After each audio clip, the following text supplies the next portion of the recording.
The views expressed on this Turnbuckle Tabloid live stream or Turnbuckle Tabloid podcast episode do not reflect the views, thoughts, or opinions of the Rageworks brand, including the Rageworks podcast network, Rageworks content partners, advertisers, and affiliates. Viewer and listener discretion is advised. Oh, shit. What up? It's the heel with the opinion made of steel, wrestling Reem. You're now tuned in to Turnbuckle Tabloid. 5, 4, 3, 2, 1, 0. All engine running. Liftoff.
This is the greatest Decepticon of all time, Megatron. When I'm not hunting down Autobots and humiliating Starscream, I'm sitting on my throne listening to Turnbuckle Tabloid.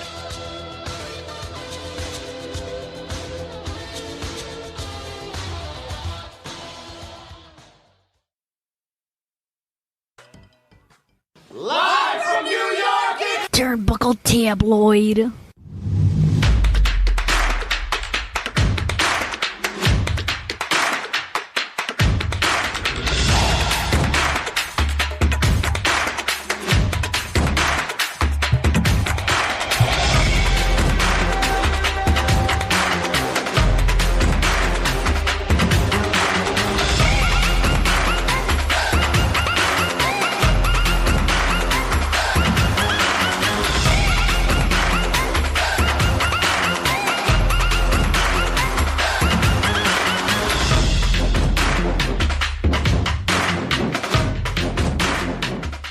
Wrestling Rundown, ladies and gentlemen. We're in the building tonight. I'm doing a late call today. You know what I'm saying? I'm off tonight, chilling. Want to hang out with my peoples this way. Want to make sure that you guys are checking in and showing love, being in the building. Like I tell you guys, we're going to do something different this way. For all you guys who are checking in on Facebook, yo, click the link so I know who you are, because I can't see your name on Facebook. Facebook has a weird thing going on. So if you see the link go up for the live stream, show love and click the link, because Facebook is just on some other shit. Any case, Wrestling Rundown, ladies and gentlemen. I want to say, before I go into a big shout out to House of Glory's boss of all bosses, the El Jefe, checking in earlier today. Guy Brian Excel, he checked in. It's been a long time coming for him to show some love to us, and he was very open and honest about what has been going down with House of Glory recently, and I want to thank him for that, for checking in. Show 3 big shows coming in May. They have Cinco de Mayo. They also have on the 24th and the 25th. On the 24th, they have a show in Queens, of course, at the Club Missouri, the place where they have grown and made to be the focal point for indie wrestling. And then on the 25th, they're on the road and they're doing it in Boston, baby. So make sure you guys check them out. Much more to talk about. We'll give more love to them down the line. But as always, I am the Norm McDonald of this segment, and of course, this is your wrestling rundown weekend update. I always do that just to show love to Norm McDonald. May rest in peace. Much love to him, man. Big love to him. Clash of the Castle was just announced this past week, and yeah, it's in Scotland, and after the occurrence that which has been happening in the WWE world with Drew McIntyre and not being able to capture the titles and such, they bring it home to him. But question is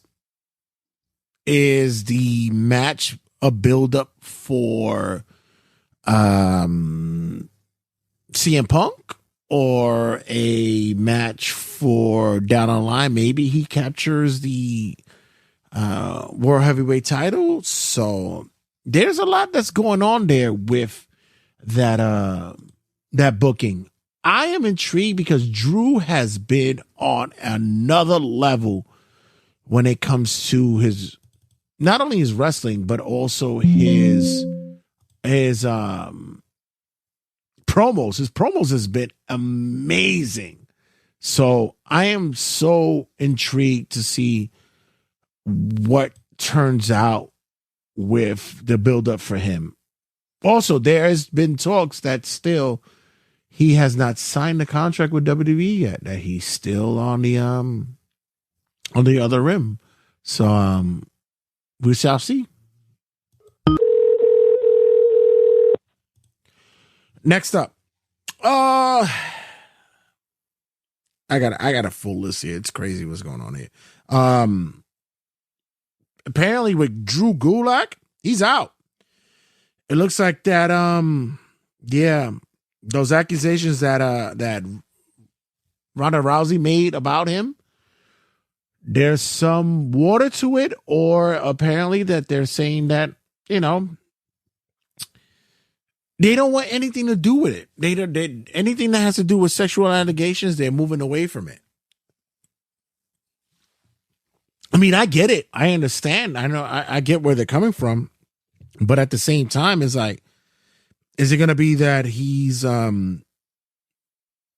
guilty until proven innocent? What are they doing there? Like, he's been a big part of the sorry. What are they doing there? Like, it's been a big part of developing the not only the talent in the performance center, but also he's a big part of their outside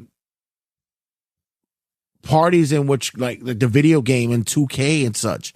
He's a big talent there. So it's very interesting to see of how that's going to correlate and what happens down the line. And NXT, they actually had a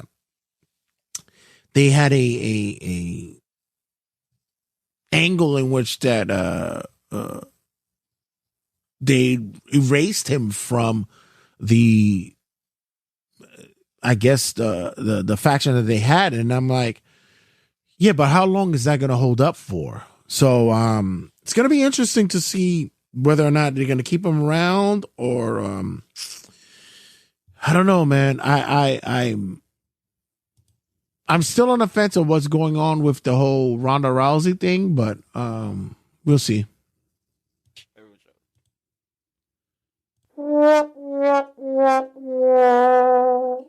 Next up, your WWE World Heavyweight Champ has signed a new contract. Congratulations to Damian Priest. Boricua! I'm just upset with the backlash that's happening with him right now. Now that he's gotten a push and gotten a title look, and now all of a sudden everybody's upset and they mad and you done fucked up with Drew and what? Storytelling. You don't get it. It's guys. You know what? I'm gonna save it for later on in on this segment, because a lot of you people who believe that you know what wrestling's about or believe that you can book something, you guys are terrible with it. Because I hear comments, I hear your thoughts, I see your fucking love for your wrestling fans. I mean, and your wrestlers and such like that, and your fandom and such, and who you align with. Yeah, you guys need to work that out, bro. But we'll get to that later on.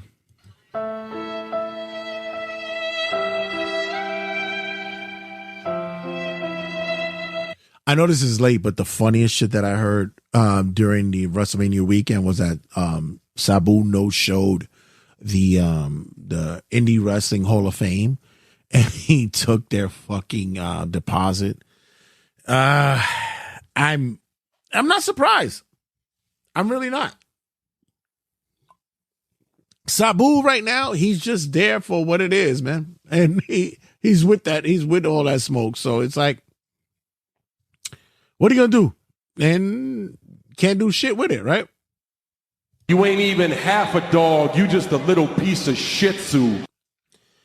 So we saw that Stephanie McMahon she made an appearance during a night 2 of WrestleMania, and everybody was like, what the fuck? And at the same time, I get it. I did the same thing too. For me, I think that there's just this whole big push for Triple H to stay in control, new era and such. And I'm kind of scared about this because I'm hoping it's just that they're actually pushing for them to recognize what's been happening greatly with the promotion, but at the same time, maybe people know that something is going on behind the scenes with Triple H, possibly knowing with what the old man was doing. I'm nervous about this, man, and I'm hoping that we can, that's another thing I'll touch upon later on the segment. But other than that, like, Steph, thank you for showing love to us.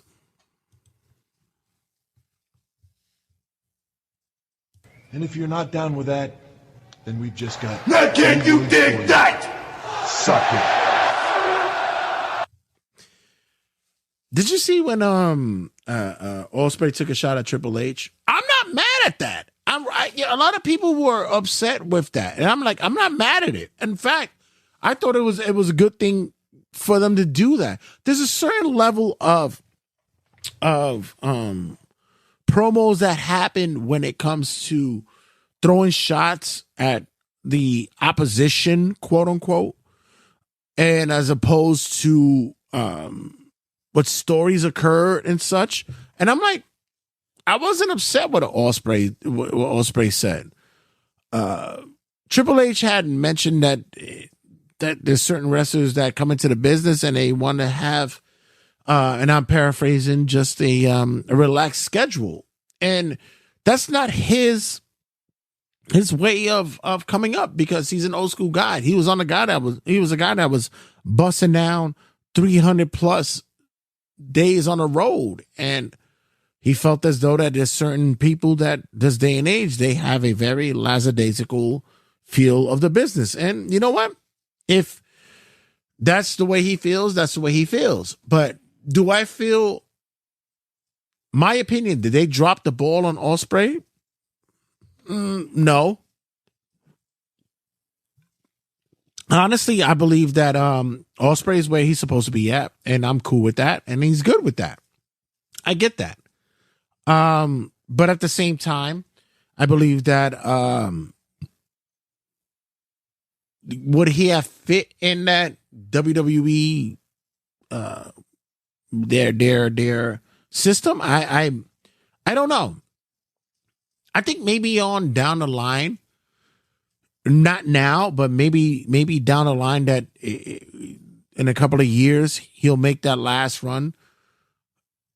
I believe like the same with Kenny Omega. I think that maybe Omega, when he's fully healthy, if he can be clear to wrestle again, he'll be able to possibly say, you know what, I'll take a shot there.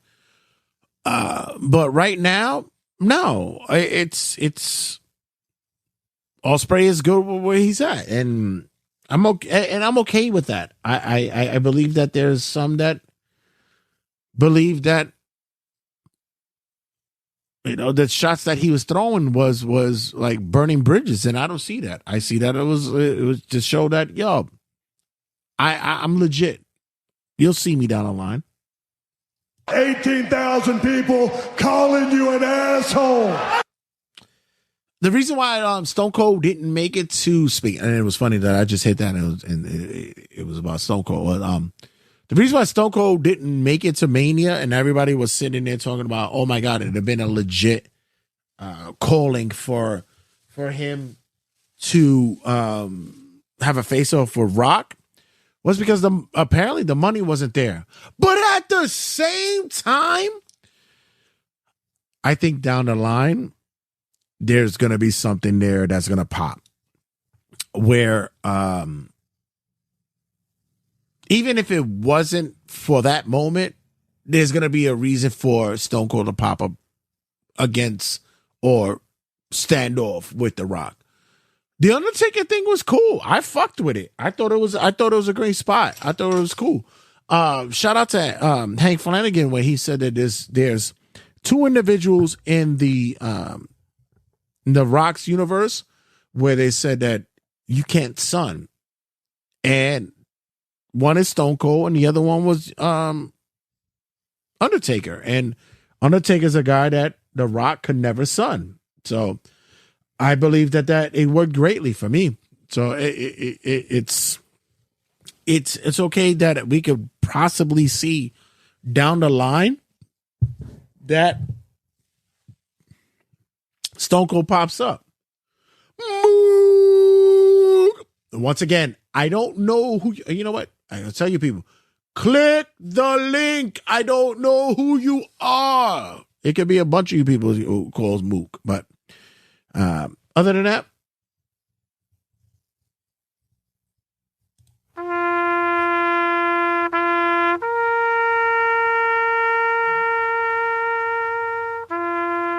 that is the worst thing that I ever played as a fucking a segue. That's the worst I've ever played for a segue. Moxley wins the New Japan title. Shout out to Whole Milk Mike. It's ridiculous. It's my brother from across the pond. Click the link, dude. Jesus, Ben, stop. Click the link. It's so much easier. Yeah. Moxley wins the IWGP World Heavyweight title, and everybody's on their feet, but he's the only guy that has ever won a title from 3 of the promotions. And I'm like, really? We don't know about Ric Flair, who's won from, you're talking about the current, that's right, the current landscape. Okay. That's the only thing that I'm saying. If you're trying to talk about the current landscape, I get that. You're right. All right. And then the next thing is, and mind you, once again, I've been fucking with Moxley for the longest, since day one, since Moxley was in FCW and the Indies and such. I fucked with Moxley for that period of time. But there we go. Thank you, Ben. It's easy. Just hit the link. It's fine. And shout out to Ben. Yo, Ben, honestly, if you want, I can send you the link right now if you want to talk right now on the show. But honestly, for me, but if they've done with Moxley in the past year or so, it's almost like it's a great push for him. But I also believe that he's in my opinion, he's losing his luster ring wise. Gimmick wise, he's great, but ring wise, New Japan, anything that's happening overseas, those promotions are thirsty for the North American wrestlers to be a representative. And I think that, and like I said, not to take anything away from Moxley, but it is what it is. He's like, I feel like an adult now.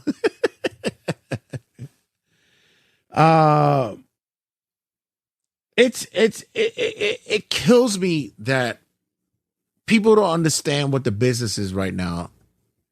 You think Moxley earned to get that title? Okay, you could say that. But also at the same time, it's like there's a lot of people in that promotion that should have gotten that title, and they know that they're using that that belt just to bring new eyes to New Japan. And Moxie's a dude. I'm with it. I'm okay with it.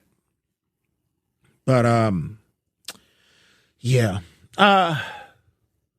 We'll see. So far, I heard his promo on Dynamite this week, and that was probably the weakest promo that I've ever heard him do recently. So we'll see. Whoa. Stop the clock. No, it's real, though. It's true. It's true. I thought it was the worst one. There's been reports about Big E's health as well as with Adam Cole's health. And both, it doesn't look good. The worst thing that a wrestler can get in the business is a neck injury. Neck and back, those are bad. And both are looking as though that they're not making any leeway to get into the ring anytime soon. Reports show that Adam Cole is nowhere near to be ring ready. It's unfortunate. His injury being his lower extremities doesn't seem as though that it's gonna make its way. And as for Big E, his neck, I think he's preparing himself to say that, you know what, I think I'm done, and I'm gonna be done with wrestling. But talent wise and his charisma, I think he'll be able to transition to anything he wants to. But it's crazy with Adam Cole's situation, like, and plus his history with concussions and such. I don't know. It seems a little sketchy if it's gonna happen for him as well, if he can make a return. It's kind of weird. He's gonna go. Oh, Ben the Brit. I'm going to AEW in London. All these injuries. Fuck. I don't know who's gonna be there. I know it's It's weird, but that's the business. That's what wrestling is. People always say it's fake and all this shit or whatever the case may be, but you never get the understanding that, you know, the bumps they take, the road that they go down, even the most insignificant bump they take or moment they have. Look at Rhea. Rhea just took something on a backstage promo angle or whatever, and she's gone for the next 3 or 4 months. You never know. That's why I said with wrestlers, things can happen. Things can happen on the fly.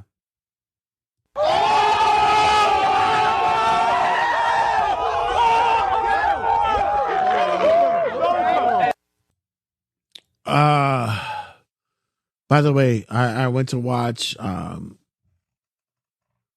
the Dead Man Show and mentioned Midian. Yeah, I knew you were dying to do that. You wanted to have undertake a Midian moment. I know that was up there in your bucket list to do. I'm glad that you were able to experience the States when you came over. I'm upset that due to scheduling, we weren't able to link up and just have a moment. But that's okay, man. You know what?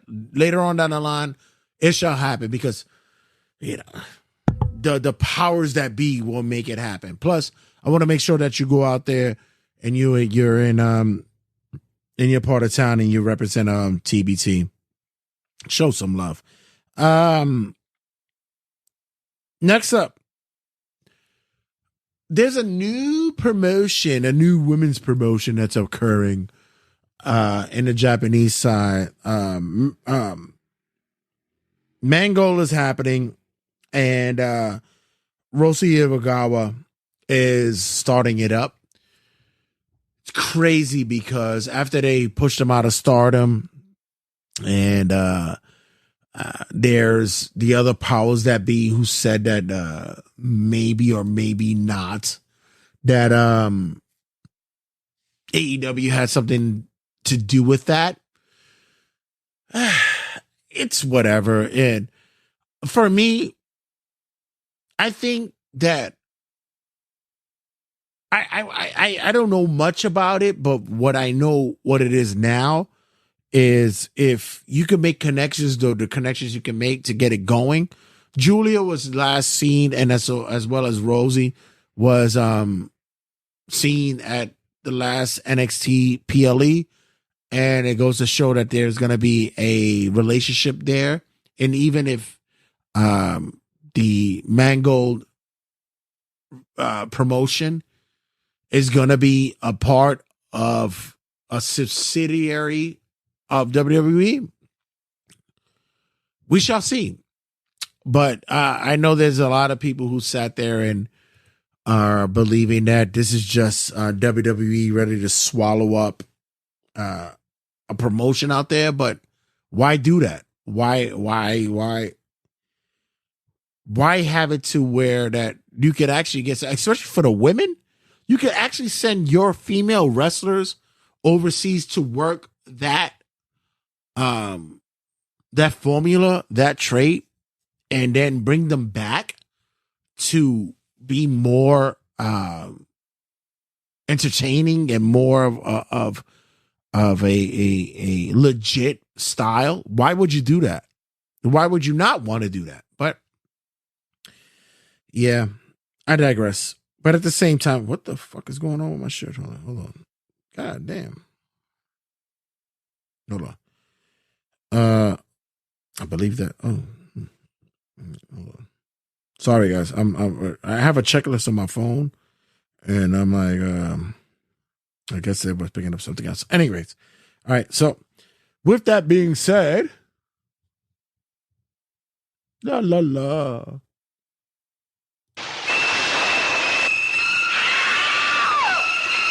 Wow, that was weird. Congratulations to Logan Paul. He's gonna be a daddy. Logan Paul went on his Instagram and showed that he and his lady of the time are going to be gonna be parents. Well, congratulations to him. And Ben the Brit says when Mania gets announced in England, you could come over. That would be great. I'm gonna stay in your place.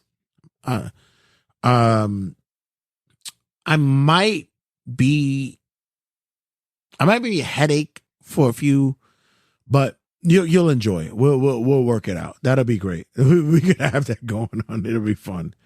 But yeah, Logan Paul, congratulations to you guys for becoming new parents. The one thing I can say is,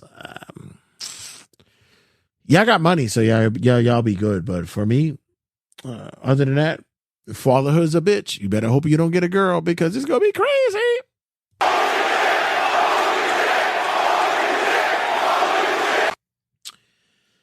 There's a lot of people who are speculating that Vince McMahon, once he sells all his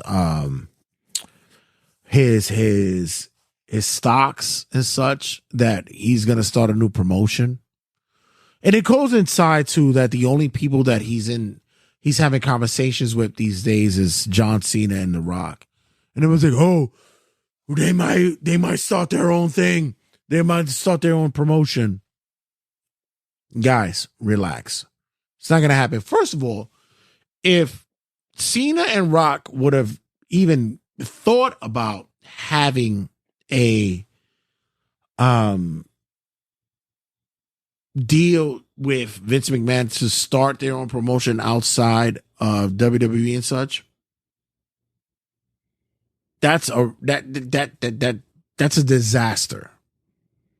Who would want to be involved in that, knowing that with Vince and his history and his headache that's going on?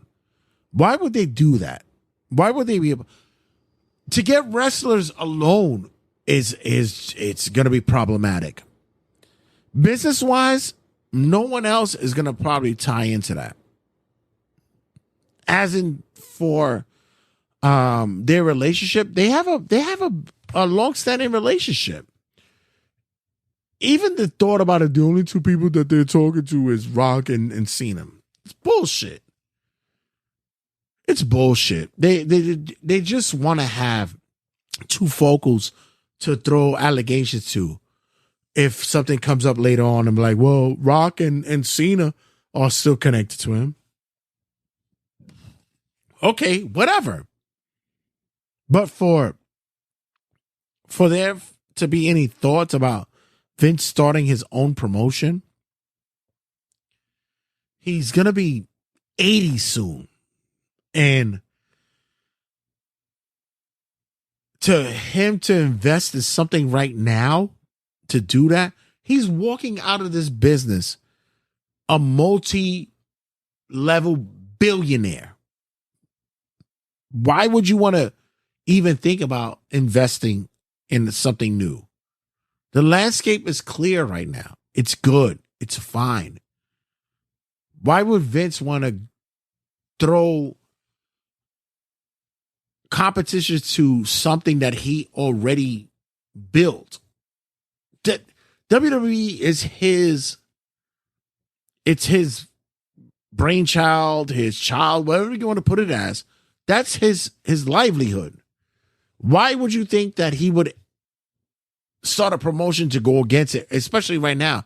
You know how long it would take to go against a promotion like that and make a profit?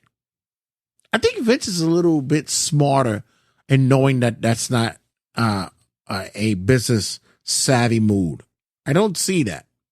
And a lot of you guys who are believing that could occur, yeah. Grab his dick and twist it! Oh my god, dude, this is an MMA fight, dude. This is You too much. twist that dick! Twist his dick! Twist his dick! Oh my god. Oh, dick twist! Congratulations to Ruby Soho and Angela Parker. Apparently on the closing of AEW Dynamite, she announced that she's pregnant. Strange, good for you guys. Yeah, another one. Get ready for fatherhood, guys. Nah, but honestly, congratulations to the two. Yeah, it's a good look. AEW needs something to show love to.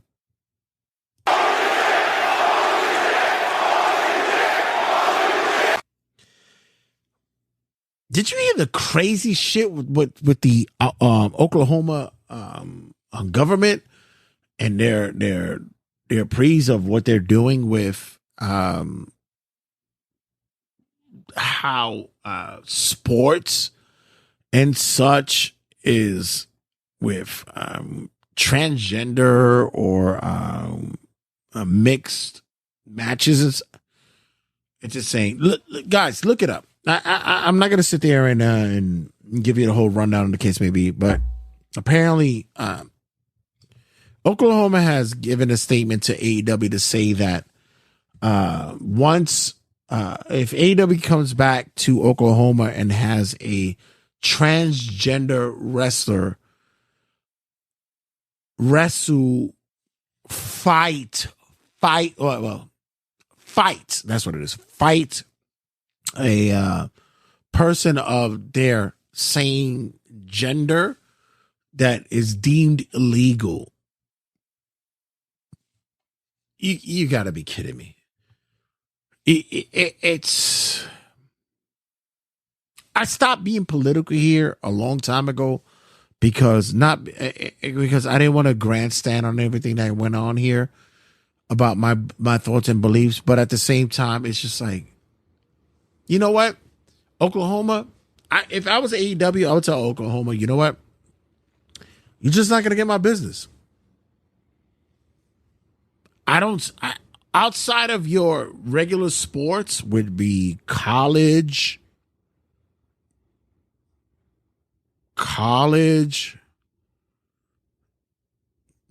your one NBA team, maybe. So what other outlet that you could get sports wise that you could get you get money from? It's silly thing. And then like I said, I want to steer away from politics, but it's just ridiculous. Nyla Rose, get your bread elsewhere. You don't need to go to Oklahoma. You can get it elsewhere. You're good. Everything will be fine. You'll be all right. It's just ridiculous. Sad. It's just sad. The main event. So this week I want to talk about the main event. I want to talk about how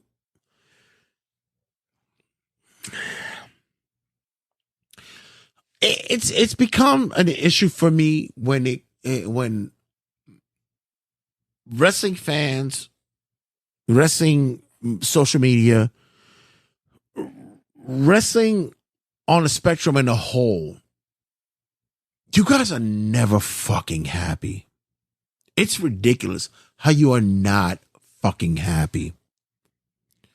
Through the good, through the bad, you guys are never fucking happy. And I say this because I've seen a lot of podcasters, social medias, commenters and such, where you don't understand the ebb and flow of what is the wrestling business. I'm watching how a lot of you guys sit there and the tribalism has become more toxic than I thought it would be. I just thought that honestly that a lot of you guys will be wrestling fans and not give a fuck about anything else. But my brand is better than your brand, or your brand is better than mine. And it's on both spectrums of my wrestler is better than your wrestler, or my promotion is better than yours. All that goes down the same way to where I say, like, what do you get out of it?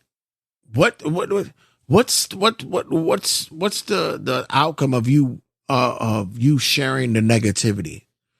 For instance, I'll give you a big example of it. The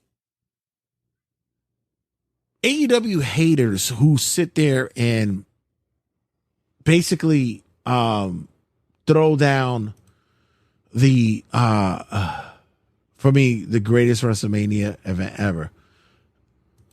And that's from better years and years and years of sorry. Yo, and this is what I'm saying. Like, I have been a biggest proponent or opponent, is it opponent? I was a biggest opponent of WWE. When I started this podcast, WWE was at the fucking worst. It was at its worst.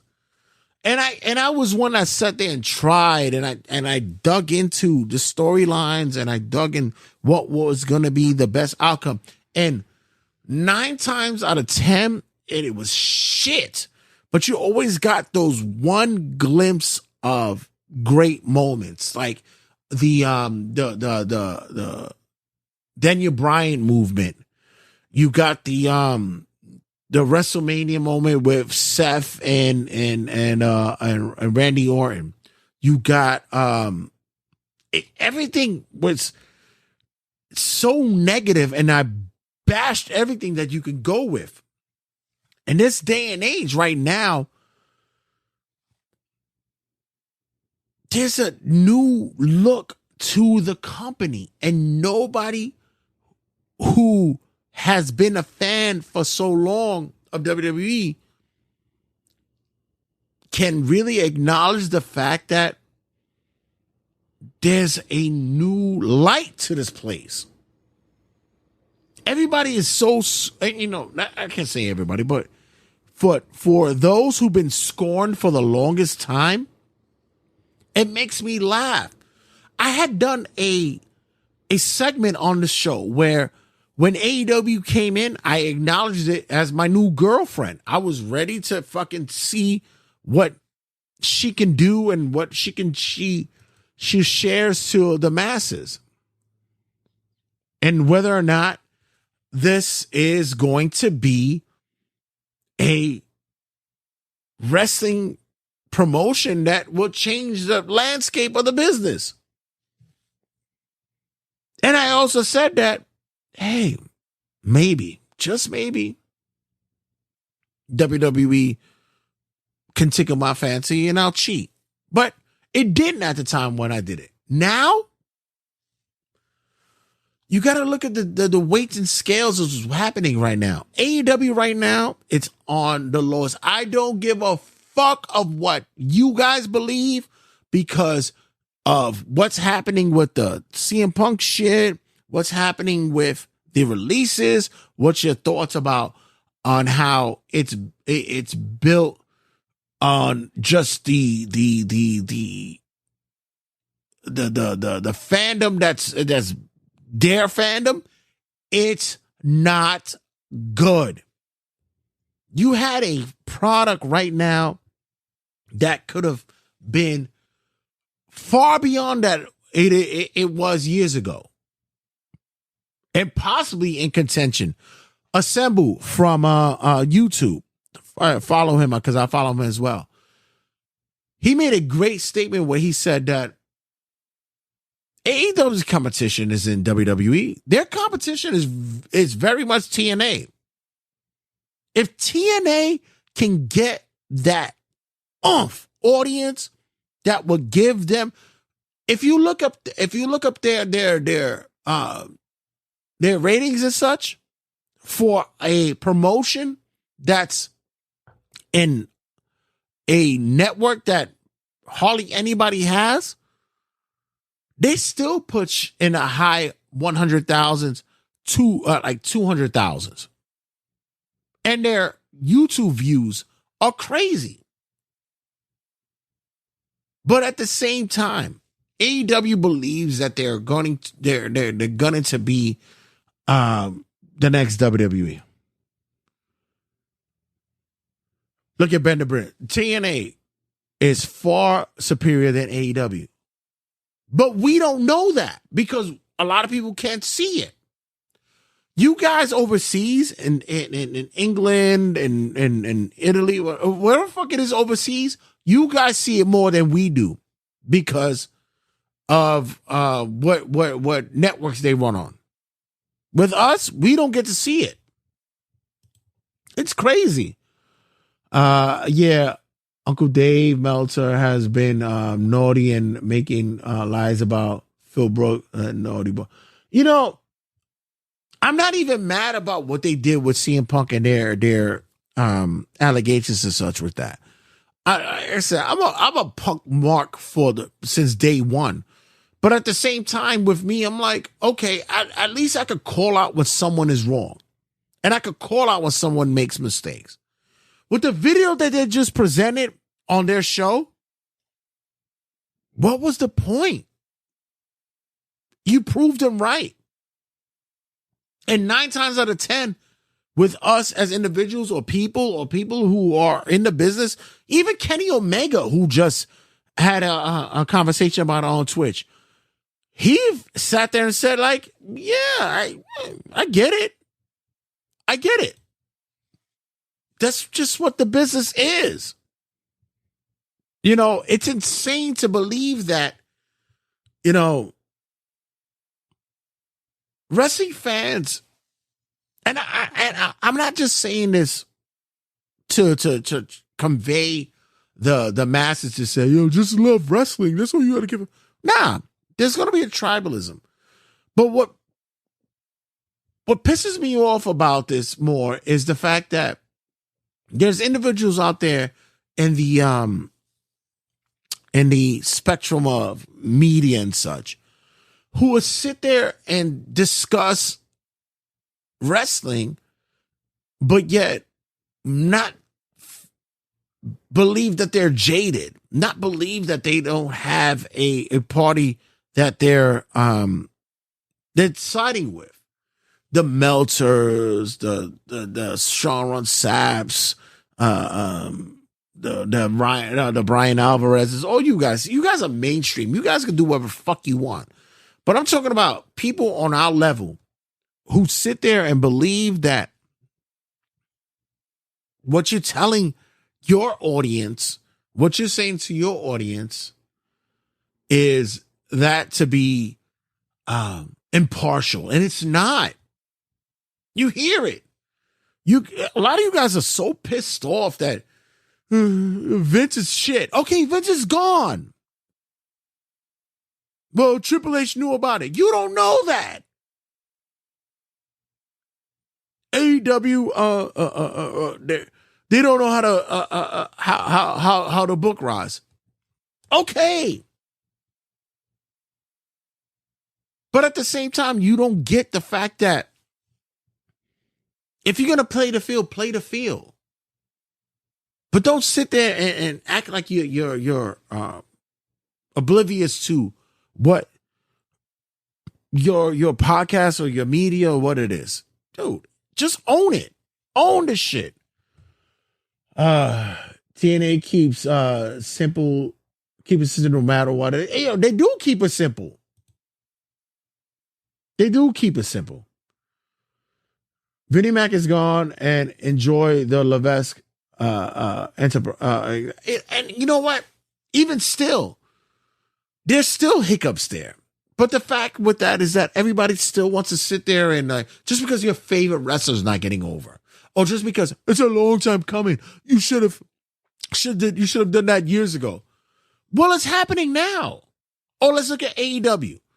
Well, yeah, they need to understand that Tony Khan is pushing his better matches than anything. Granted, I get that. But just say that. Just say that's what you want. You're not a booker for angles and storylines. You are a match guy. And that's it. Don't give me this reasoning of how one is booked than the other because of the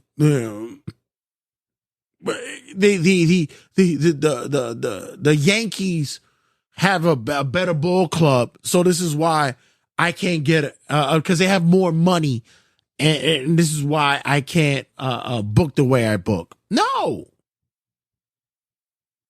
there has to come to a level where you guys to understand right and wrong up and down the line. And with wrestling, you got to come to the realization to whereas that, look,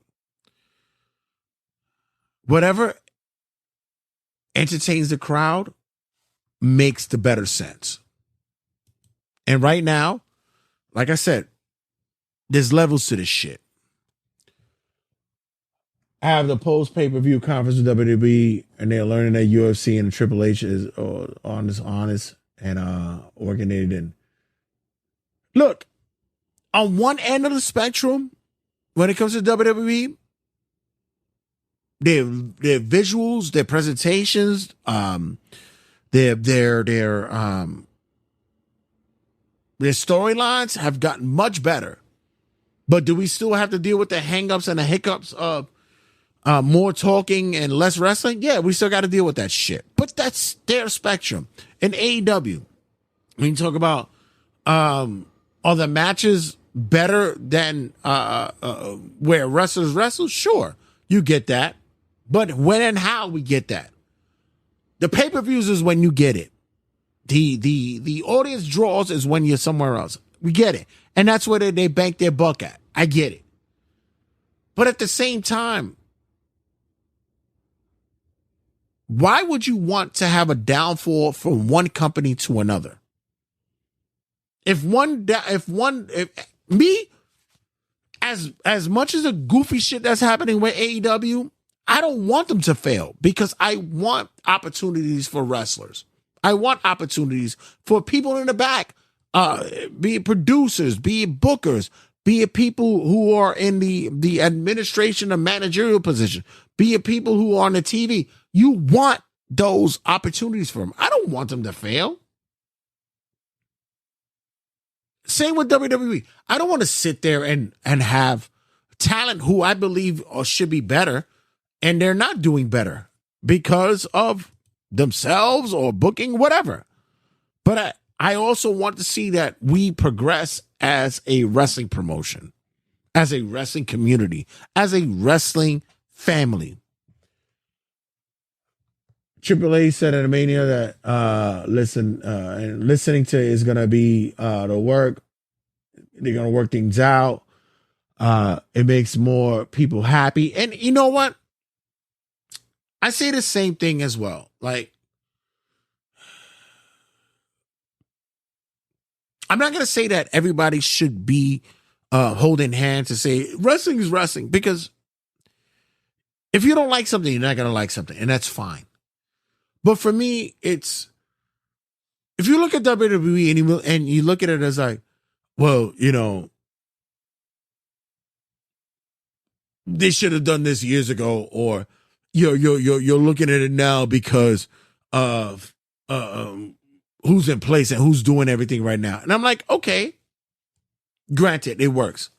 With AEW, I look at it the same way. It's like you guys had to come up for the longest time with AEW. That promotion was doing great for the come up. And then shit happens. Weights and scales, shit's happen. I always draw back to when WWE and TNA was at it. And TNA, shit, they had a great fucking run.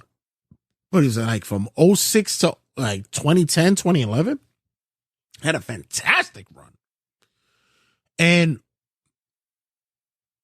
if I had a podcast going and hitting it at that times as well, I would have showed love to it. But everybody has their ups and their downs. And right now, WWE's on their up. What is the AEW loyalist or wrestling loyalist What are they doing to show support for that company? Because apparently, ratings-wise, is not showing shit. Raw and motherfucking SmackDown and even NXT are showing fucking bumps in their ratings.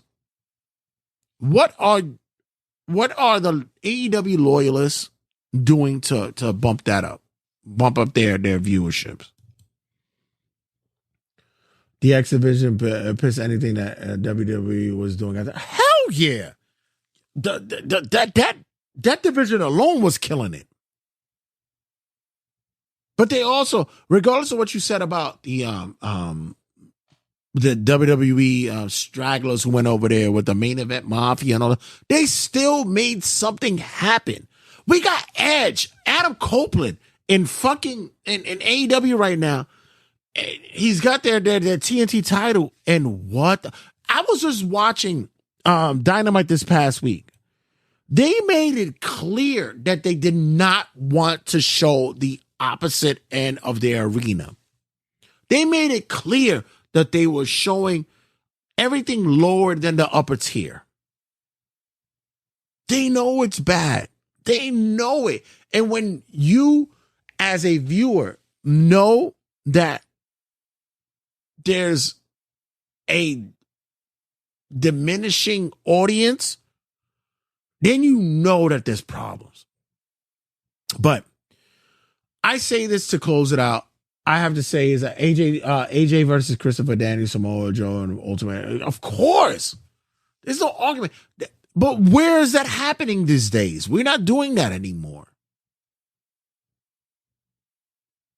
But I close it to say this, and I say this because there's individuals out there in the podcasting world who you're tearing down what wrestling is. You're not even trying to push up. Yeah, I critique. I have opinions. That's what I do. But at the same time, for you to wish for other people's downfalls, AEW ain't shit. You know, Tony Khan needs to close shop. No, that's not what it is.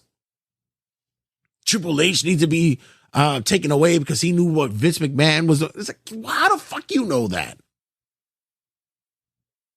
At the end of the day, show love to wrestling. Show love for the opportunities. You see what other wrestlers are doing these days. They're going from you saw Ricky Starks in at WrestleMania seeing Cody win. You saw Bayley and that clique go and show love to Mercedes Moné when she was popping up at AEW. That's what it's supposed to be about. I mean, we sell Wembley Arena out in AEW, but don't think it anywhere else as good as last year's. I mean, you guys in England and overseas, the Europeans, you guys show mad love to wrestling all the time. But you know, when it comes to the locals in the United States, it doesn't work that way. You know, there's a certain audience and a certain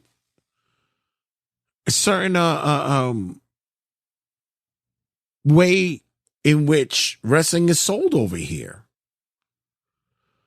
Thing is, Triple H knew what was happening and producer Triple. I mean, look, you don't know, and we don't know until maybe the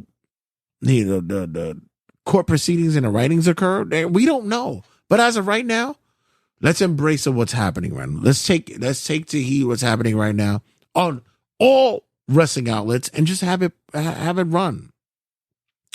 But with that being said, going to close out this week's episode. Make sure you guys check us out on all social media outlets. Check us out on our Like and Group page. Check us out on all the YouTubers, the Twitter X's, Facebook, Instagram, and of course the TikToks and such.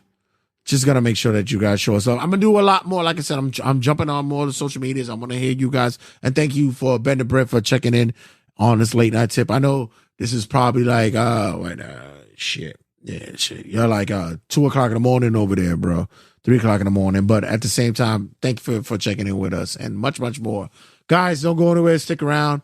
Got a big conversation with BXL, Brian XL from House of Glory, checking in. And much to talk about. Check you guys in a second. This the Night Industries 2000, but you can call me Kit. When I am cruising the streets and fighting crime, I'm also listening to Turnbuckle Tabloid.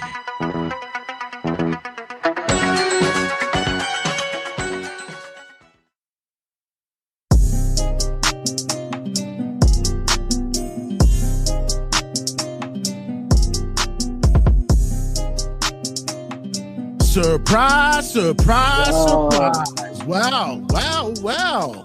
Look who we have here, ladies and gentlemen. If isn't it a sight for sore eyes, Mr.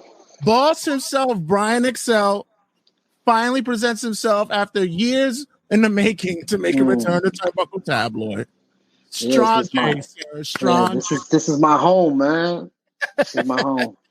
Word. It's been a long time, bro. You guys are doing big things over there, boy. What's going on over there with that? Trying, bro. Hold on, let me show I'm good here. So we trying, man. You know, like. I mean, the grind has been real lately, bro. I mean, you got 2 shows coming up in May. How y'all pull that off? We actually got 3 shows. 3 shows in May? Yeah, we got the Cinco de Mayo. Then the 24th and the 25th, we doing New York, and then we're going to Boston. That's right, Boston as well. Nice. Oh, looks like what's the term these kids use these days? The Riz is real these days, and you're on the come up. The Riz is real. Riz. Yeah, I don't know what these kids are talking about these days, man. I don't know. I'm old. Oh man, damn man, it's been a minute, bro. Yo, every time I run into you at HOG, you just running around, you on pace, you got the camera out, you doing everything over there. Yeah, man, just staying busy, bro. Yeah, you in the mix. Just staying busy, man. I feel blessed. How's everything going? First of all, how's the family doing? How's everything with the people, with the kids and everything? Everybody's good, man. You know, we blessed, man. Keeping God first, you know what I'm saying? And everybody's good, man. Thank God, man. I appreciate you. How's your daughter? How's your moms and all that? Yeah, listen, mom is still mom, you know what I'm saying? Sit there watching, listening to TV. And what you trying to do on the phone with Novela? Novela and all that? Yeah, I know what it is. Her Law and Orders, and my daughter sooner or later she's probably gonna come your way and probably look for a gig to record some film. Yeah, man, she's been with us since she was a kid. Yeah. She's gonna be 17, man, and she's getting into the filmmaking industry, bro. So might come to you to see if you want to do a documentary on House of Glory. You know what I mean? That's what's up, man. We might hire her for sure. But seriously, let's get to business. I mean, like it's what. Shit. HOG's been around since what, 2010, 2020? The school been around since 2010 December, and we started running shows 2011. Yeah, I was there. I always love to tell people I was at the first event in the handball court in Bushwick. Yeah, and an audience which was basically packed with BXL's family, my cousins, my aunts. That's a fact, man. I wanted to make sure that we had some people in there. And I didn't know who was going to show up. So, I had a lot of my cousins and my aunts and my brothers and it was deep in there for sure. Yeah, I mean, listen, and the card that you had, I remember you had an Eddie Kingston on that card. Yeah, you guys were on that card. We had Ricky Reyes. Who Red went against? What was the main? I don't remember. I forgot the main for Red. Damn, I forgot. But I know was it Moff? Matt. Oh yeah, you had Moff that day. Yeah. SAT was there as well. You had SAT in the middle. You guys for your first match. I was stacked, and then I was trying to get my feet wet, man. Did you think early on that it wasn't going to happen? Like, did you feel as though the audience is going to be a slow grind? Nah, honestly, man. I felt like it. For me, I was more focused in the school. You know what I'm saying? And me and Red was just focusing on the school. And then when it presented itself, you remember Frank? What's his Lorenz Dean. Lawrence Dean. Shout out to Lawrence Dean, man. He wanted to do a show, for his thing that he was doing. You know what I'm saying? He wanted me to help him. So then when I started helping him, then I started seeing, I'm like, shit, I think I could do this. Like, you know what I'm saying? For my guys, you know what I'm saying? So for me, I think, Red was not really a big fan of us running events. Like, you know what I mean? He was like, yo, I think we should just stick to the school. And then I just felt in my heart that we should do it. Like, you know what I'm saying? And then I ran with it and I just kept it going. You know what I mean? And we here now, man, through the grace of God. You know what I mean? But it's been definitely was a long grind, man, for sure. No, definitely. Listen, I tell people day one, bro, it was slowly but surely progressing. It got a buzz in the hood, especially at that time. Indie wrestling was not in New York as heavy as it is now. And early on, I know the guys were watching the doors. You were able to link up with certain people. You guys, one of the big shows that you did early in the days, I remember, was HOG versus Ring of Honor. That was a big night. Yeah, it was. I think that set it off a lot of things, that event right there. Yeah, especially that y'all ran it. I remember y'all ran it against SummerSlam. You tried to run it early, but things happened. There was an overlap, but still, the audience was there. They were in the building. Yeah, at that time, that was that was like the package show we ever did. Yeah, it was a big like thing. A lot of people there, like, you know what I'm saying. And for me, I was like, well, if we could be able to bring these Ring of Honor guys over here and make it seem like it's a House of Glory. Look, what you just said, like it was really obviously they didn't even know that I was doing that. Like, you know what I'm saying? If people thought it was like a House of Glory versus Ring of Honor, when it really wasn't. I tried to put the names together, like, I forgot the name of what was it? The Glory, Honor with Glory or something. Yeah. And I booked some of the guys, you know what I mean, and I put it together. And I remember Prince Nana hitting me up one day, like, "Yo, you got to be careful.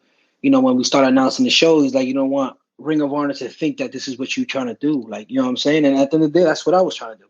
Yeah. And I think from there it basically, like, took off a little bit. And you got guys who are now mainstream. Their eyes is millions and millions are focused on them. You had Kevin Steen on that show. You had Adam Cole on that show. You had and the big thing about it was that what you've been doing since the beginning to what you've been doing in 2024 is that you're giving your students the opportunity to go up against big names. Your early days, you had Mark Quinn out there. And nowadays, you had Smiley out there. You still got Gangon. You got all these guys who were able to get into the ring with top tier pros. No names, absolutely. And nowadays, you're continuing the trend. Is that something that you felt early on when you was in your wrestling career that was giving opportunities for you? Absolutely. I think that's my main goal. Like, you know what I'm saying, to be able to put my students against the best out there. Because I obviously I'm gonna be biased. I think that my students are the best wrestlers out there. You know what I'm saying? Like, hands down, I feel like my guys can go against anybody. You know what I mean? Even the people that was with us from before that are not with us now in House of Glory. I think that those are the best wrestlers in the world. Like, you know what I'm saying? So my guys, that's why to this day, like, I'm so confident in Red's training that I know once these guys are ready, they're gonna be able to get in the ring with anybody. Like, you know what I'm saying? So that's why for us, in my mind, is always us versus them. You know what I'm saying? So them is people outside of House of Glory. So whoever the names is that we bring in, they go against our guys. You know what I mean? And also it gives our guys to step in the ring with some names. You know what I mean? So when they do step out there, it's like, I'm used to this. I've been working these guys. You know what I'm saying? Yeah, it's been, like I said, from the beginning when, we had saw, the ICW, they had gone away for a little bit. The New York City indie scene was just, it wasn't there. You had to go somewhere else together. But now, during that transition, you guys were able to say, yo, we could bring it back. And I know you guys have hiccups, the commission could be crazy, licensing, the way that it's all just covered, and even the backstabbing. People don't get it. The wrestling, they want to get into it. Supermax Hernandez posted it on his Facebook page. He says, wrestling is for everybody, but to be a wrestler is not. It's not for everybody. Yeah. So, and I know you guys have your dealings that when you come business wise to do that. How was it to come up? How was it when you're making the New York staple? HOG House of Glory is on the come up, and then you start seeing everybody popping up little by little. For me, if you've been following us, for those who haven't been following us, from the beginning, I never really did business for anybody. Like, you know what I'm saying? It's always been us. Like, you know what I mean? And I always keep a small circle. Like, my main goal, in the beginning it wasn't, but after a while it was like taking over New York. How could we take over New York? You know what I'm saying? I always believe that people believe what they see. You know what I'm saying? So for a long time, like when we was running in the handball court, even in the basketball gym, and then we discovered the venue we at now, I told Red, I said, at that moment, I'm like, I think that we third best in New York. I felt like, I don't know if you remember that company, Entertainment Wrestling, that they used to run in Manhattan. I feel like they were number one. One, because they were running in Manhattan. Two, they had the biggest stars. You know what I mean? Go there. And I felt like wrestling syndicate, Pro Wrestling Syndicate, they wrestle pro now. But before they were Wrestling Syndicate, I feel like they were second and we were third. And then I told Red, I said, once we run a show in that venue right there, it's going to automatically make us number one in people's eyes. I said, once people see this venue and they go on YouTube and they see this venue, they're going to be like, what is going on over there? Like, because people used to running in like bingo halls or gyms and stuff like that. We running in a spot that has lights and it's just perfect for wrestling. We have a stage and all that. So for me, is from the beginning, we always just did our own thing. Like, I didn't really want to do business with anybody, but that's not me being selfish. It's just, for me, it's like I didn't want to get caught up with nothing. Like, you know what I mean? Like, I knew that if I did it myself or me and Red did it together, we could only blame ourselves. You know what I'm saying? So for me, it was just like, and the difference is that we are wrestling school. We're not like just a company doing indies. Like, we are wrestling school first, and then it's like we had our guys and we're like, well, we're ready to go. Like, you know what I mean? And that's exactly what happened. So I think us just dealing with ourselves and just staying together is what helped us out. And everything outside, we just didn't pay attention to. Long gone are the days of the Urban Wrestling League. You come back to life with that. They run that on Pluto TV. They I didn't know that. They run it up there. Yeah, shout out to Pluto for giving you guys like renaissance or return. Shout out to Steve. That was the guy that was helping running that over there, man. They had, for me, I feel like that could have blew up.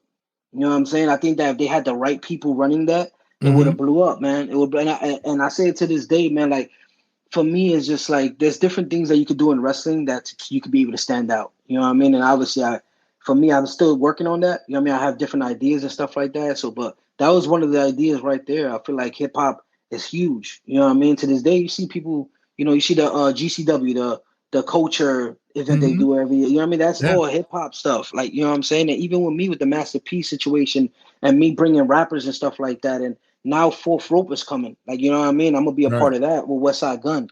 You know what I'm saying? So the ideas that I wanted to do with House of Glory, I'm gonna do it with Westside Gunn. You know what I mean? Because I feel like House of Glory is going a different direction. And Westside Gunn is like my brother. Like, you know what I mean? We talk all the time. You know what I mean? I done went to his crib. I done stayed in his crib. Like, I know his mom's, his daughter. Like, you know what I mean? So I feel like that hip hop culture, man, I think it could be huge in wrestling if it's done correctly. And I think that the people in urban wrestling could have had a chance to do it, but they didn't have the right people around them that really knew hip hop. You know what I mean? Because for me, it was just like, I was a part of that. But what happened was they had indie wrestlers and indie rappers. Nobody's coming to see the indie rappers. You know what I'm saying? So it's just like the only people that are coming is like indie fans. You know what I mean? And for me, it's just like if they would have just invested in like one rapper or two rappers, like a Jada Kiss, you know what I mean? Or like a LL Cool J, just one big rapper or two big names, and invest all that money on that, it should have been huge. But they got all these indie rappers that nobody even knew. Yeah, no, I'm telling you, even to this day, like the other day I was at an event and I ran up on Charlie Clips and DNA, and like they were like, yo, I'm with it. Let's talk. Cause in the essence, hip hop is wrestling and wrestling is hip hop. It was always a weird transition because they always connected rock and wrestling. That was the early days of WWF and stuff like that. But hip hop has now been is the forefront transition. Yeah, for music. You see the battle raps. There's always referencing, Taker, Stone Cold, and AEW and all that stuff. Look who it is. It's these kids that grew up watching wrestling. Right. You know what I mean? That was our generation. You know what I'm saying? So for me, it's like the generation before that, like these rappers was not talking about no wrestling. Remember at that time, back in the days when we were younger, like people used to not act like they seen wrestling. They were like too cool for that. They didn't want people to think like just because, it was not cool to watch wrestling back then.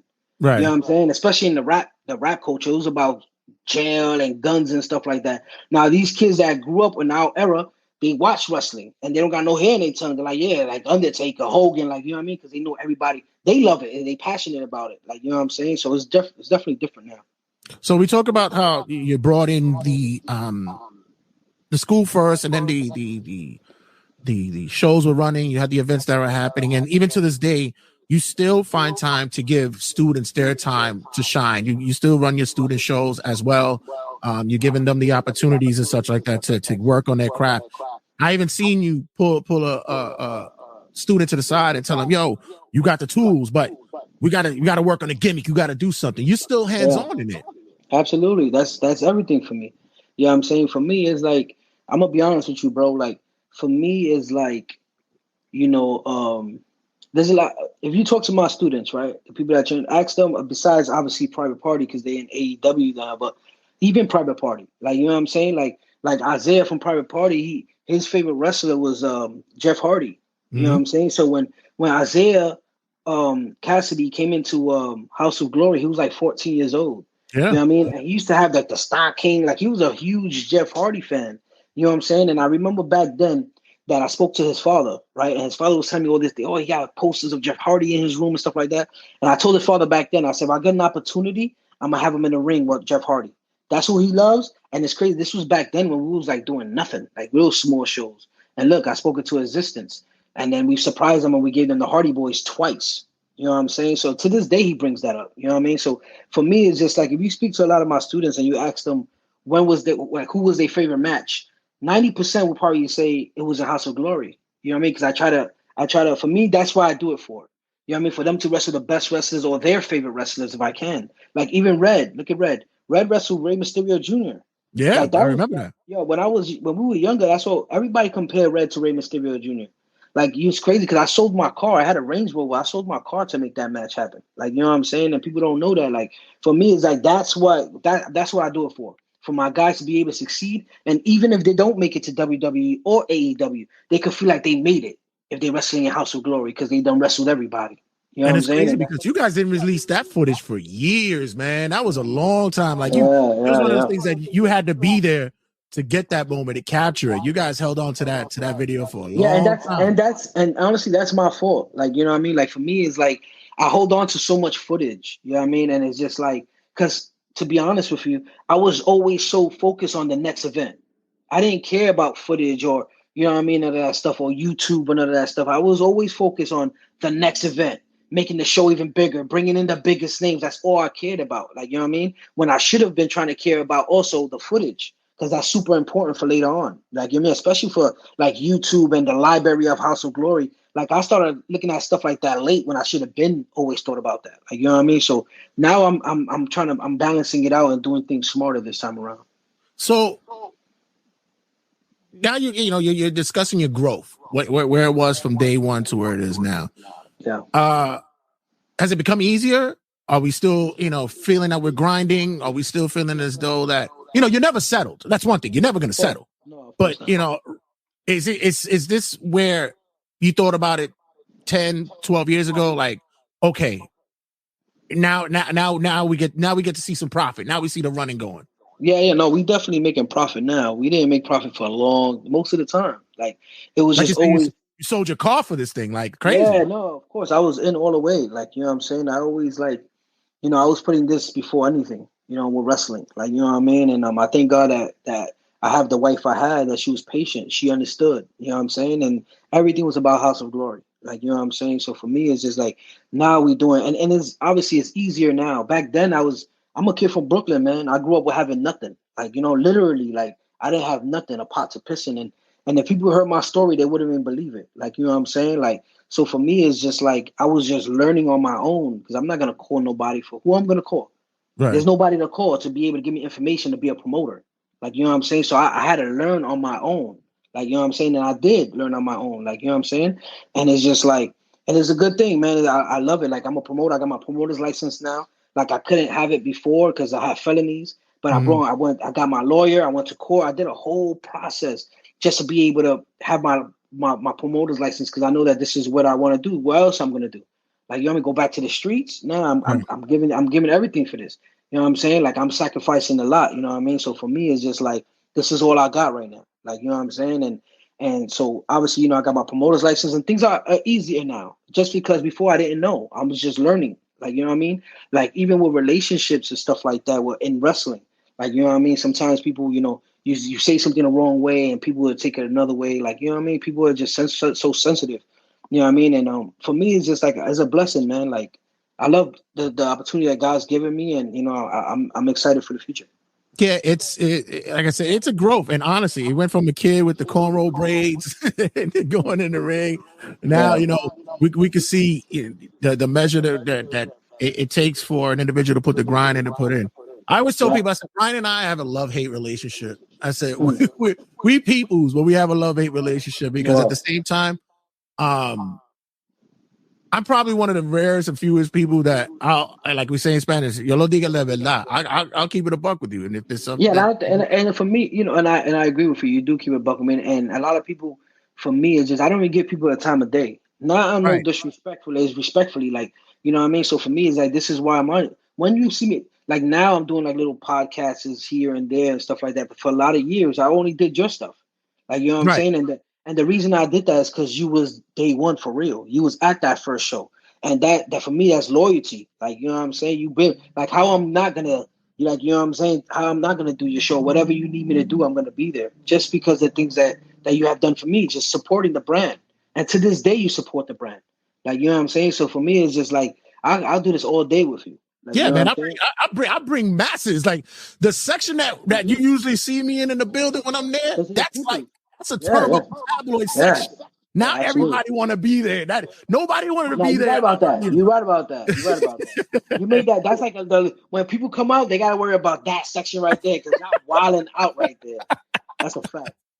Yeah, but it's to say that the climate of wrestling has not only just changed in the indie scene for New York City, but it's also changed in the masses. Like we've seen 5 years ago when AEW debuted. We've seen the turnover that's happening now with WWE. We see, regardless of what you say about TNA, they still grinding. They still in the business. Like they not gonna go away. I'm a fan of TNA. They doing their thing.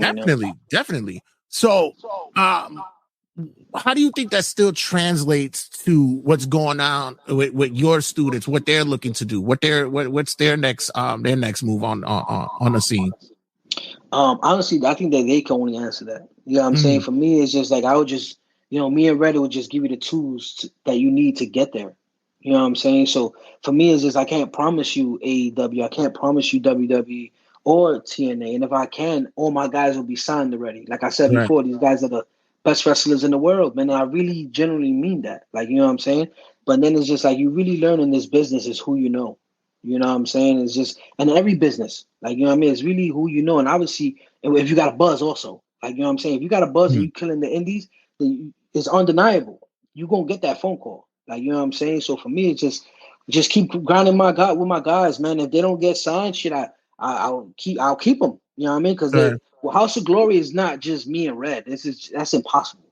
Like, you know what I mean? This company, it's only moving forward and existing because obviously to the grace of God. But my guys, my students, the guys that step up. Every time we always have a group of guys that's stepping up. When the other guys go this way or that way or get signed or whatever, we have the next group of guys ready to take over. Like, you know what I mean? And that's what we got the wrestling school for. And we do student shows now. Like the student shows we have some good students that's coming up.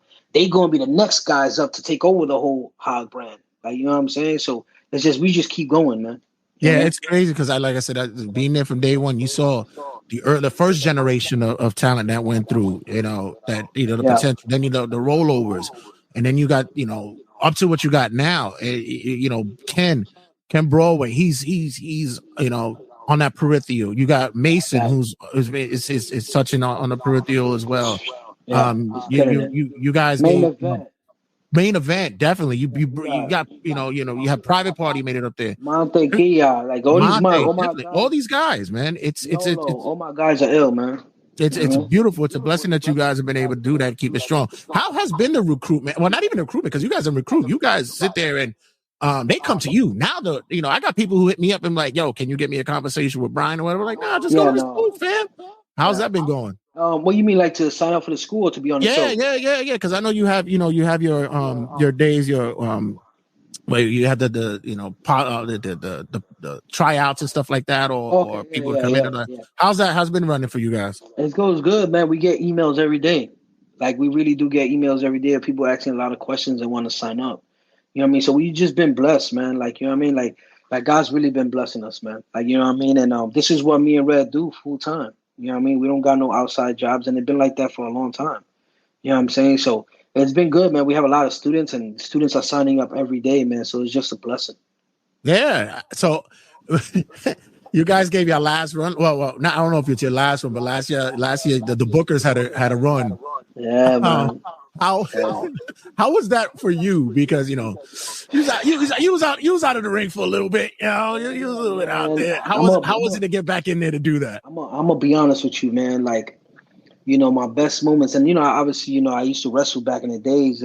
I just did a podcast with Eddie Kingston, and we was talking about the Ring of Honor days back in the days, and he was telling me how he remembers watching me being a Special K, and he said that he was there when I wrestled Eddie Guerrero. Like, right, you know what I'm saying? Right, and that's like, that was like my best moment in wrestling, right? So obviously you can't get bigger than that. You in the ring where I took his frog splash. Like, you know what I'm saying? But the second best moment in wrestling was teaming up with Red and being the Bookers. Like, you know what I'm saying? For me personally, like, just teaming up with Red and working together and going to GCW, stealing their titles and wrestling in GCW with Red. That was just a real fun experience, man. Like I remember us wrestling and being together, knowing like, I know that this is not gonna last forever, so I'm gonna enjoy every step of it. Like, you know what I mean? Because Red is one of my best friends. You know what I mean? Right. Obviously, he's a legend in this sport, man. Like, you know what I mean? People really love Red, bro. Like, you know what I'm saying? A lot of wrestlers I've seen wrestlers from all over like give it up to him. You know what I mean? And that's what's up. So for me to be able to tag with him and wrestle our students main event and include them in GCW, you know what I'm saying? It was just an amazing thing, man. And I would love to do it again for sure. Yeah, let me tell you, we got some good heat. We got some good heat. I was about to say the heat magnets you guys were drawing, bro. Like, and for you to go into another promotion, which early on I know there was like some kind of going on there, and for that relationship, that partnership to happen, I was like, wow, that says a lot about the industry, what's happening in this day and age, especially in the indie scene. It's rare that you can see that, man. It was good to see that you and Brett and you guys could come along for that. Yeah, absolutely. Brett's a good dude, man. Like, you know what I'm saying? Like, people can say whatever they want. People always got something to say, but they really don't know the truth. You know what I'm saying?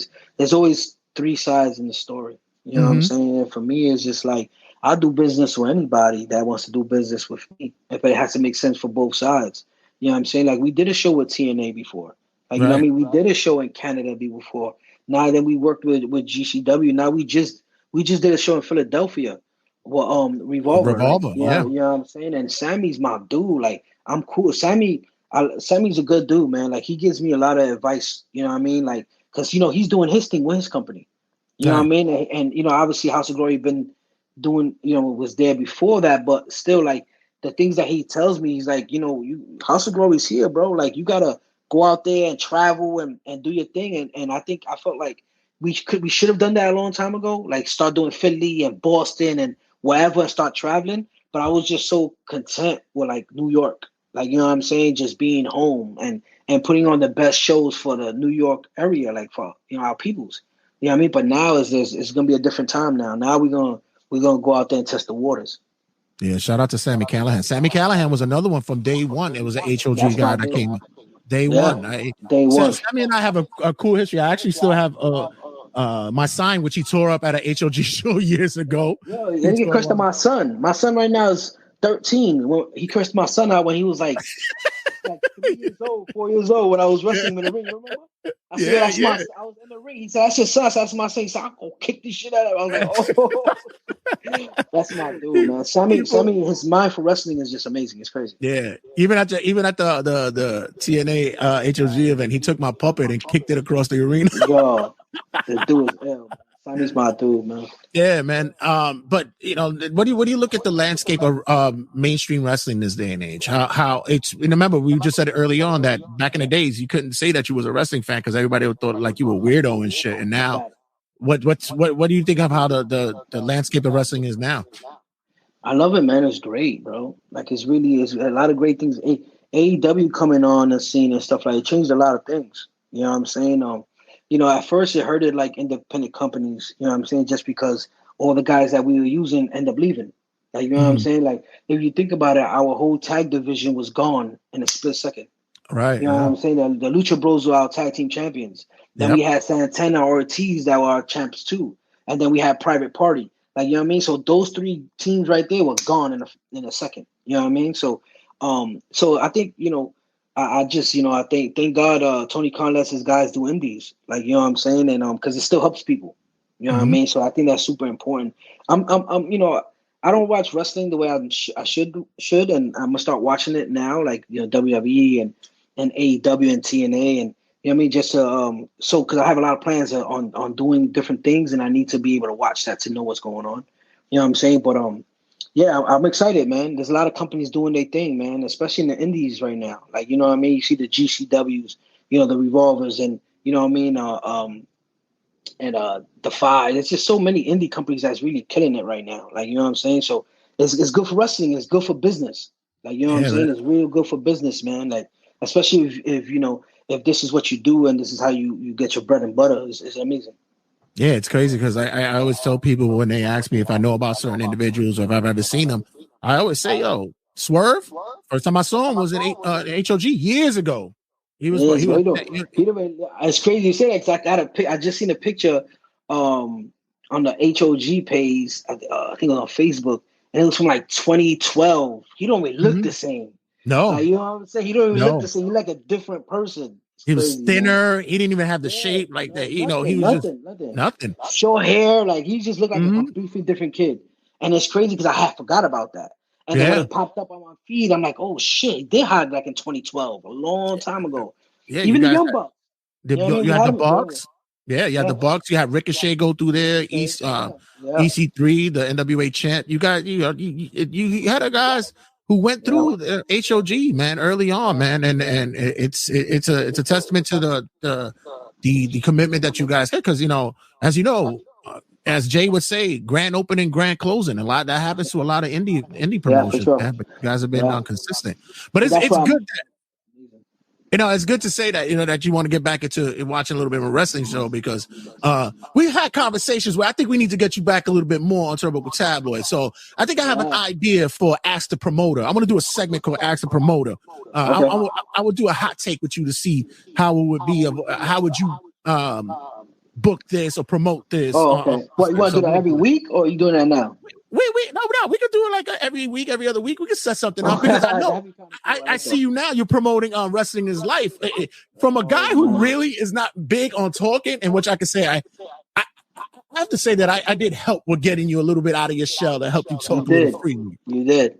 But now you're doing Wrestling is Life. Tell everybody what that's all about. So, but let me give you your flowers at first. I remember years ago, when you invited me to do the podcast, and I was like, oh, I'm not a good talker. Like, you know what I'm saying? Like, I know I'm just not. Like, for me, it's just like I like talking to people face to face. You know what I mean? I don't, even if you see me on social media on the IG, I don't have IG no more. But like, when it comes to talking, I'm just not a good talker. You know what I'm saying? And I remember you so like, yo, come to the podcast, man. I'm gonna help you. Like, we go practice. Like, you know what I'm saying? And that really helped me. Like, you know what I'm saying? So for me, I'm good now. Like, I feel like I could talk to anybody. Like, you know what I mean? If I don't understand the question, I'm going to ask it again so you can explain to me what you're trying to say. You know what I'm saying? But, yeah, man. So, so for a long time, people was asking me why I don't do a podcast. Like, everybody has a podcast, and they're like, well, if you're dealing with all these wrestlers that you booking, why not do a podcast also with them? And then it's like, you know what? That's what I'm going to try to start doing. You know what I mean? So I got my partner, Sean Perez. He's one of my best friends. Excuse me. One of my best friends I grew up with in Brooklyn. And he always been a wrestling fan also. Like, he always comes to the House of Glory shows. He helps out and stuff like that. So I'm going to start doing a podcast with him and just do it for fun and see how far it goes and stuff like that. Yeah, I want to get him on here too, because shout out to Sean. He and I share the same interests. He's a Funko collector like me. I ran into him a couple of times at FYE when it was open. That's why I'm doing this thing there. Yeah. But yeah, man, I saw your last conversation, and like I said, you're comfortable. You pretty much are getting into that zone. You're feeling. I'm like, I said, B wasn't like that for a while, man. I said, but it's good to see, man. You open that up for a little bit, get that, get those hit the ropes. You know what I'm saying? Take them bumps. No, for sure. But for me, it was like just because I dropped out of school at an early age, like you know what I'm saying, like, and I was a kid in school that never paid attention. Like I literally in every grade since I can remember, since I was in kindergarten, like I just I never paid attention in school. Like I was always really bad. I was a bully in school. I was, I'm older now and I regret the things I've done, but when I was in school, I was really bad. I was a terrible kid and I never paid attention. The only thing that made me pay attention was wrestling. I used to be one of those kids. I used to be running around, and once my mother put wrestling on, I used to sit down and watch the whole thing. You know what I mean? So for me, it's just like, I'm not the, so for me talking is sometimes I can't communicate what I'm trying to say. You know what I mean? So I just get caught up. So for me, it's just like, I don't need to talk. I just have to just stay behind the scenes and do what I do. Like, you know what I'm saying? But now I'm in the forefront. Like, you know what I'm saying? So it's just like, and I'm getting comfortable. So it's a good thing. It's funny because anytime I see B, he's at HOG, and I don't have to hear him. All I know is I know exactly what he's doing or what he's saying, because all I just see is hand movements. Going in people's faces. I said, there go B. He's in promoter mode today. It's crazy. It's crazy because it's like I'm literally like a different person. Like, you know what I'm saying? Like when I'm like, I get in this mode that is not even me. I don't know what comes over me. Like, you know what I'm saying? Like, honestly, like even my brother, he's a street dude. Like, you know what I'm saying? So for me, he don't come to my shows and none of that stuff like that. But sometimes he will show up. And then when he sees me, he's trying to talk to me. He sees how I'm, he's like, yo, what's wrong with this nigga? Like, like, what's wrong with you? And I just like, nigga, don't talk to me. Like, let me just do what I gotta do because I'm like, that's so Psycho. Focused, that's man. Psycho. No, not Psycho. My other brother.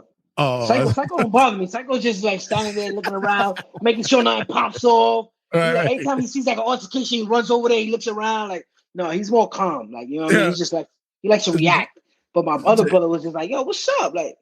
But everything's good now, man. Like I love that feeling of being a promoter. Like I don't, I've been wrestling for a long time, on and off. But I feel like I'm more of a promoter. Like, you know what I'm saying? I love that title. Shout out to my boy wrestling fan Frankie. He puts up and he says, running around with his phone. That's true though. All day. You don't understand, man. I was just all day trying to catch the best thing I could catch. And it's crazy because the last show we had, my phone, for the first time, I was running out of storage. I grabbed another student's phone. I started recording his shit, got out of storage. I went to the back, got somebody else's phone, and I had like 3 phones on me. Crazy, man. I love it though, man. I love it. Nah, man. Listen, it's like I said, it's a blessing. Like we said, man. It's humble beginnings to where it is now. To see thousands in the building at Missouri, man. It's crazy. It's crazy. Yeah, man. It's a blessing, man. And shout out to all the people that helped build this. You know what I mean? There's a lot of people that are not around no more that help us get us here, and they put a lot of work in. And you know what I mean? And I don't know how they feel about me, like, you know what I mean? But I always got love because for me, it's just like, if you helped House of Glory, man, and I always got love for you, man, even if you don't got love for me.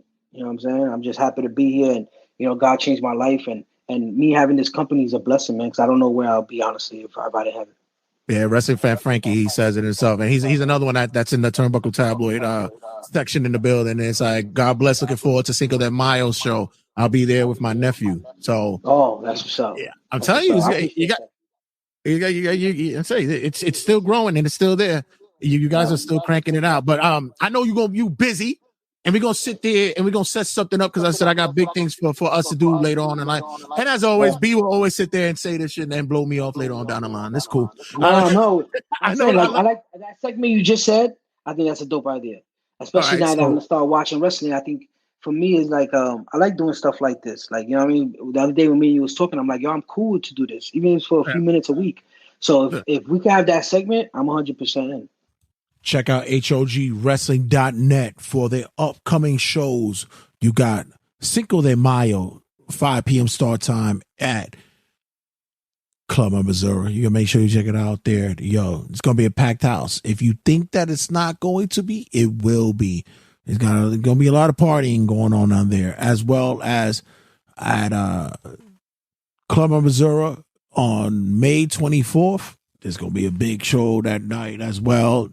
Check them out there. And at Boston, you're going to get some New York love, baby. HOG is going to be out there as well on May 25th. Make sure you check it out there as well. And HOGwrestling.net. Get your tickets now. And much love to all you guys, and for all you guys who are showing love and giving us the attention that we desperately need, because we're so fucking we're so sad. But other than that, guys, thanks for the minutes, and check you guys in a second. 5, 4, 3, 2, 1, 0. All engine running. Liftoff.